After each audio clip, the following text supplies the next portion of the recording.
Motherwise, we would like to be wise mothers. 여러분 안녕하세요. 마더와이즈 인사드립니다. 처음이고 마지막이신 영원하신 하나님을 바라보는 가정, 마더와이즈와 함께 준비하는 가정식탁 시간입니다. 오늘도 이 세상을 주관하시는 하나님을 알아가는 그런 시간이 되었으면 좋겠습니다. 오늘은 청소년 세계관 코너로 함께하겠습니다. 세상을 하나님의 눈으로 바라보고 하나님의 눈으로 비전을 갖는 청소년 세계관 코너. 오늘은 특별히 청소년들의 큰 고민 중 하나인 진로와 또 돈에 대해서 나눴다고 합니다. 우리 청소년들의 마음과 선택 기준은 무엇일까요?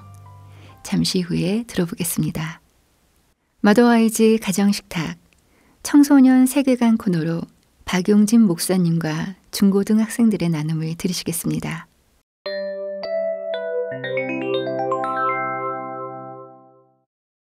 안녕하세요, 여러분. 안녕하세요. 안녕하세요. 2024년 새학기가 시작되네요. 이제 새롭게 고등학생으로 또 고3으로 진학하는 기분이 어떠십니까? 저는 어제 내가 고3이구나 느낀 게 있었는데요. 감기에 엄청 심하게 걸린 상태인데 병원에 갔더니 이제 고등학교 몇 학년이라고 물으시더라고요. 그래서 이제 고3이에요. 그랬더니 그럼 바로 공부하라고 할 거죠? 이러셔서 네 그랬더니 그러면 졸린 약은 빼고 줄게요. 이래가지고 고3이라는 걸 정말 뼈저리게 느낀 것 같아요. 전 국민의 관심을 받고 네. 있군요. 네. 저는 저번 주 교회 나갔을 때 뭔가 느낌이 되게 이상했어요. 고3 자리가 항상 제일 높은 형 누나들 앉는 자리였는데 네. 이제 그 자리에 제가 앉으니까 내가 벌써 여기 앉아도 되나? 이런 생각도 들고 1만 있으면 내가 이제 청소년이 아니라 이제 어른이 되는구나. 이런 다양한 생각이 들면서 되게 심정이 복잡해요. 고3 여러분 응원합니다. 이번에 요셉 학생이 설문을 돌렸죠? 네네네. 최근에 가장 걱정거리가 뭐냐? 네. 라고 물어봤는데 그 선택지가 진로도 있었고 공부 이런 것도 있었고 또 신앙이나 인간관계 이런 것도 있었는데 설문 결과가 진로 아니면 공부로 꽉 차 있었어요. 진로와 공부. 네, 다른 선택지는 아예 하나도 섞여 있지 않는. 그 다음에 계속 진로를 이어서 물어봤어요. 네. 미래에 어떤 계획이 있냐. 정말 답이 다양하더라고요. 네. 공부해서 대학 갈 거예요 이런 친구도 있고 나는 어느 대학을 가서 어느 학과를 갈 건데 그 학과에서 뭘 해가지고 이제 연구소까지 들어가겠다. 인생의 전체 계획이. 네. 또 나는 유학을 가겠다. 나는 뭐 웹툰을 하겠다. 이런 식으로 다양한 범주의 일을 애들이 미래로 꿈꾸고 있더라고요. 네. 적성이나 흥미 위주로 대학 학과를 정하겠다. 이렇게 많은 친구들이 많았고요. 네. 그래도 역시나 현실을 무시 못하는지 돈이나 명예, 그 다음에 취업 이런 것 때문에 학과를 정하겠다 이런 친구도 있었습니다. 네. 신앙 관련해서도 질문이 좀 있었죠? 네. 성인이 되어서도 교회 나갈 것인가 라고 물어봤는데 네. 저는 정말 다행히도 대부분의 친구들이 교회 나간다고 답변을 해줬어요. 네. 감사하네요. 그 이유에 대해서도 물어봤거든요. 네. 대부분의 친구들이 하나님과 관계를 이어나가기 위해서 필수적이니까 이런 식으로 말을 해줬지만 네. 그냥 교회가 내 홈타운인 것 같아서 그리고 안 나가면 그냥 안 될 것 같아서 네. 그냥 안 나가면 어색할 것 같아서 네. 또는 그냥 친구 만나러 이런 좀 다소 씁쓸한 이유도 있었고요. 네. 그다음에 아예 안 난다고 하는 친구들은 가야 할 이유를 찾지 못해서 네. 또는 아직 하나님을 만나지 못해서 이런 친구들이 있더라고요. 네. 감사합니다. 여러 가지 내용들이 참 저희한테 많은 메시지를 주는 것 같아요. 그렇죠? 네. 이제 요셉 형제, 서현 형제도 고3이 되는데 혹시 전공이나 학과, 직업에 대해서도 좀 결정하셨나요? 네, 저는 진로를 결정해 둔 상태여서 이제 그 진로에 맞춰서 수능 성적만 맞추면 돼가지고 저도 원하는 과랑 어떻게 되고 싶은 목표가 있어서 거기에 맞춰서 계속 공부하고 있습니다. 네, 제가 많은 친구들을 상담해봤는데 여러 학교에서 어떤 친구는 학교에서 장래 희망을 적어내라고 하잖아요. 그러면 네. 그걸 적어내기가 너무 힘든 거예요.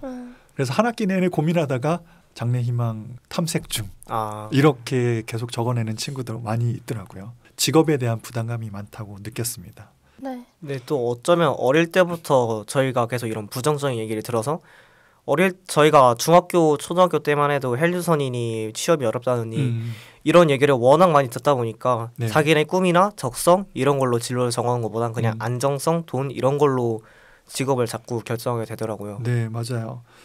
전에 제가 설교 때 잠시 얘기한 적이 있었는데 저희 아버지 세대, 이전 세대의 경제 성장률 얘기했었잖아요. 네. 8, 90년대 경제 성장률이 보통 다 10% 이상을 찍었어요.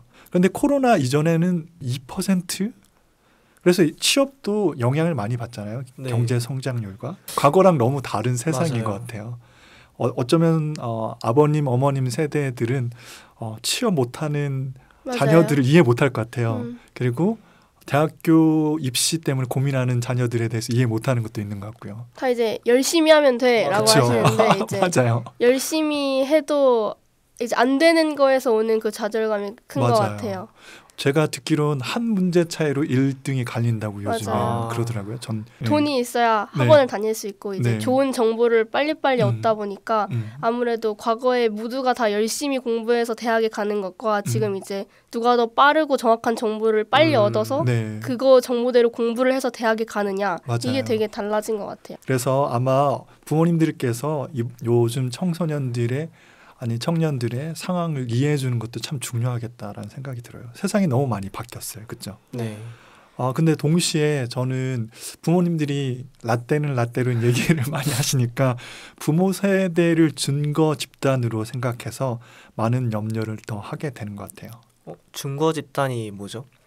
저 들어봤는데 그 알랭드 보통의 불안이란 책에서 증거 집단, 즉 우리와 같다고 여기는 사람들의 조건과 우리의 조건을 비교하며 결정된다라고 목사님이 말씀해 주신 적이 있는 것 같아요. 네, 맞아요. 사실 증거 집단이라는 게 우리와 같이 사는 사람들, 우리가 가까운 사람들이 우리의 기준의 틀이 된다는 뜻이겠죠. 그러면 저희에게 있어서는 부모님이 증거 집단이 될 수 있는 거네요. 그렇죠. 삼촌, 친구들, 아직 사실 친구들은 대학을 못 갔잖아요. 네. 먼저 대학을 간 형, 누나 가족 중에 있는 많은 사람들이 우리의 증거 집단인데 내 주변과 비슷한 환경을 누리면 좋겠다. 그런 소망이 있잖아요. 기준을 그렇죠? 세운다는 거군요. 아빠 엄마가 인서울이면 나도 저 정도는 가야지. 맞아요. 저 밑으로는 안 갈 거야 이런 게 있고 지금 여러분이 살고 있는 집, 그 집에 맞춰서 나도 저런 집 꼭 살아야지. 그렇지 않나요? 아빠 엄마 연봉을 보면서 저 정도 아니면 형이 먼저 취업을 했으면 저 정도 회사보단 더 좋은 회사를 들어가야지 이런 생각 많이 하지 않나요? 네, 뭐 청출 어람까지는 몰라도 적어도 비슷한 수준까지 맞추고 싶다 이런 생각 계속 드는 것 같아요. 맞아요. 우리가 부모님 때와 같은 경제적 여유를 누리거나 재정적 여유를 누리는 게 어쩌면 저희한테는 두려움으로 다가올 수도 있을 것 같아요. 지혜의 말씀으로 자유함을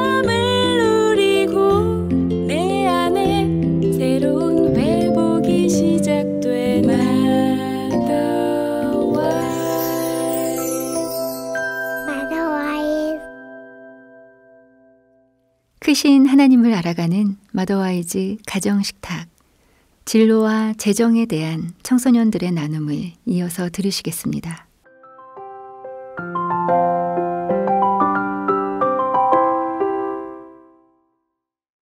그리고 직업에 관한 어려움이 사실 재정과 연관되기 때문에 돈에 대한 염려가 있을 수밖에 없습니다. 왜냐면 결국 돈이 있어야 사람도 만날 수 있고 맞아요. 뭐든지 할 수 있는 세상이니까 결국 그 돈을 어떻게 벌어야지라는 생각을 하면 직업 그리고 대학이 우선시 될 수밖에 없는 것 같아요. 여러분 데이트할 때도 돈이 필요하잖아요. 데이트를 해야지 결혼을 하는데 돈이 들어갑니다. 그래서 그런 부분에 대해서 우리가 돈에 대한 얘기 또 재정에 대한 준비 꼭 필요하고 사실 교회 안에서 돈 얘기하기 어렵잖아요. 그렇죠? 맞아요. 뭔가 세속적이고 뭔가 얘기하면 안 될 것 같은 주제랄까요? 맞아요. 돈에 대한 집착이라고 느껴질 때도 있고 그렇지만 돈은 인생에 대해서 되게 중요한 토픽입니다. 일단 성경에서 돈 재정에 대한 부분을 얼마만큼 언급하고 있을까요? 그래도 한 500개는 되지 않을까요? 여러 가지. 전 2,000개 할게요. 2,000개 서연자매. 통 큰 서연 학생이 맞았습니다. 2,000개요? 네, 몇 가지 자료를 보니까 2,050여 개. 돈 그 자체뿐만 아니라 재정의 사용이라든지 이런 부분을 다 보면 2,000개가 넘는다고 그래요. 와, 그렇게나 많았어요? 네. 성경이 돈에 관해서 말할 때 어떤 느낌이 많을까요? 뭔가 나눠라. 맞아요. 욕심 부리지 말라. 네. 이런 말씀 아닐까요? 네, 뭐 돈을 사랑하는 것이 일만하게 맞아요. 크다 뭐 이런 맞아요. 거. 우리한테는 그게 제일 크잖아요. 그런데 제가 재정에 관한 성경 구절을 가져왔는데 한번 돌아가면서 읽어볼까요? 부자는 가난한 자를 주관하고 빚진 자는 채주의 종이 되느니라. 잠언 22장 7절 말씀. 내가 하는 일에 능숙한 사람을 보았느냐. 이러한 사람은 왕 앞에 설 것이요 천한 자 앞에 서지 아니하느니라.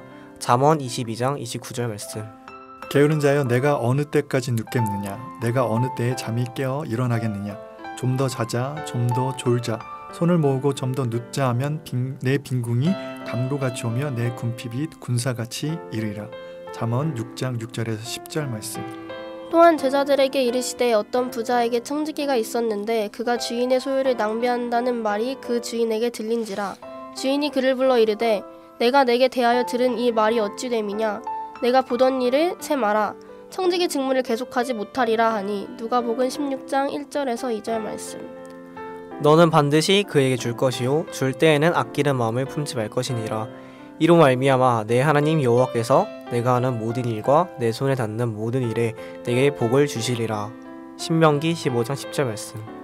자족하는 마음이 있으면 경건에 큰 유익이 되나니 우리가 이 세상에 아무것도 가지고 온 것이 없음에 또한 아무것도 가지고 가지 못하리니 우리가 먹을 것과 입을 것이 있은즉 족한 줄로 알 것이라. 디모데전서 6장 6절 말씀. 아멘. 생각보다 되게 다양한 내용이네요. 뭔가 열심히 살아라 이런 얘기도 있는 것 같고 또 나눠라. 또 이렇게 관리해라. 빚지지 마라. 다양한 것 같아요. 네, 맞습니다. 2009절 다 읽기엔 시간이 없으니까 여러분 한번 찾아서 읽어보면 좋을 것 같아요. 돈에 대한 부정적인 생각은 뭐 기독교 안에만 있는 게 아니라 인간 세상의 일반적인 현상인 것 같아요. 제가 한 자료를 보니까 어떤 학자가 이렇게 말을 했는데요. 돈을 유능감, 높은 자존감과 관계 있다고 생각하는 동시에 부정적이고 조석적이라고 생각하는 이중적인 신념을 형성하고 있다라고 말합니다. 확실히 성경에서도 돈의 부정적인 면모를 말하는 것 같아요. 낙타가 바늘기로 들어가는 것이 부자가 하나님의 나라에 들어가는 것보다 쉬우니라 라고 하셨잖아요. 예, 맞아요. 보통 돈에 대해서 무조건적으로 제약시하는 경향이 있지 않냐라고 말할 수 있는데 이 본문도 전후 문맥을 살펴보면 하나님보다 돈을 더 우선시하는 부자 청년을 보시면서 하시는 지적이라는 걸 알 수 있습니다. 그러니까 결국에는 돈 자체에 대한 개념보다 돈을 우리가 어떻게 대하느냐 하는 돈에 대한 저희의 자세가 중요하다는 거네요. 네, 맞아요. 돈은 명검과 같은 것 같아요. 살짝 대기만 해도 잘리는 그렇죠? 문화 안 좋은 것들을 제거하는데 너무 좋기도 하고 그렇지만 사람에게 닿으면 나쁘게 될 수 있는 우리가 어떻게 사용하느냐의 자세의 문제라고 말할 수 있을 것 같아요. 그래서 돈이 아무리 적은 가난한 자라도 돈을 사랑한다면 하나님보다 그 사람은 올바른 청지기라 말할 수 없겠죠. 그렇죠. 그럼 반대로 돈이 많은 부자라도 중심이 하나님께 서 있다면 그는 선한 청지기라고 말할 수 있겠네요. 네, 정확합니다. 네, 하나님의 투자 수업이란 책에서 이렇게 말을 했었어요.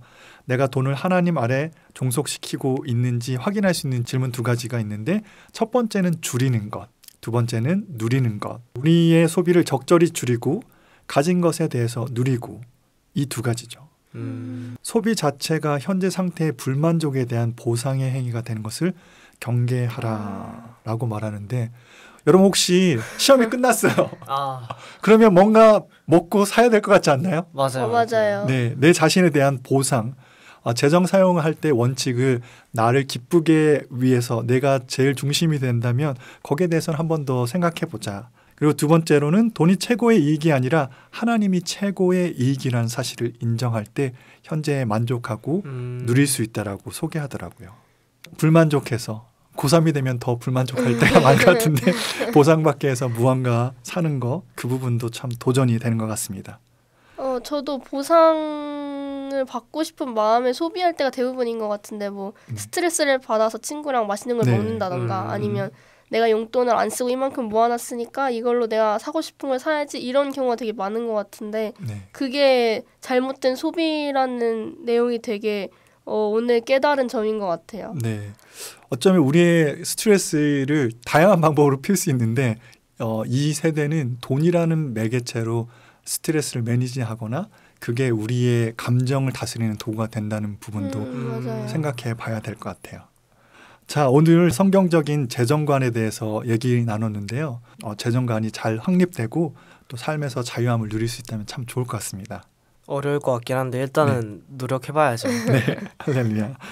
다음번에는 바른 재정관이 있다면 사실 바른 직업 선택에도 자유함이 있거든요. 그래서 그 부분을 함께 나누려고 해요. 네.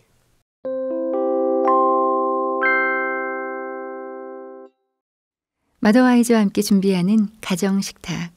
오늘은 청소년 세계관 코너로 박용진 목사님과 고3 학생들의 나눔을 들으셨습니다. 직업도 삶도 돈이 목적이 될 수 있는 세상에 살고 있는데요. 하나님을 최고의 이익으로 생각하며 돈을 대하고 관리하는 삶을 바라게 되는 시간이었습니다. 하나님 말씀 보겠습니다.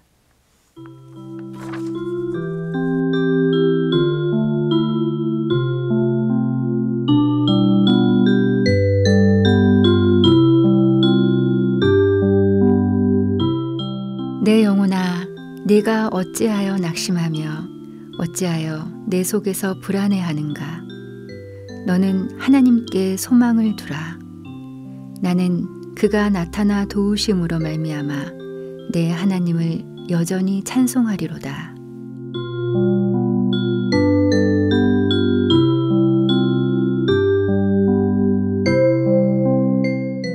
시편 42편 11절 말씀입니다.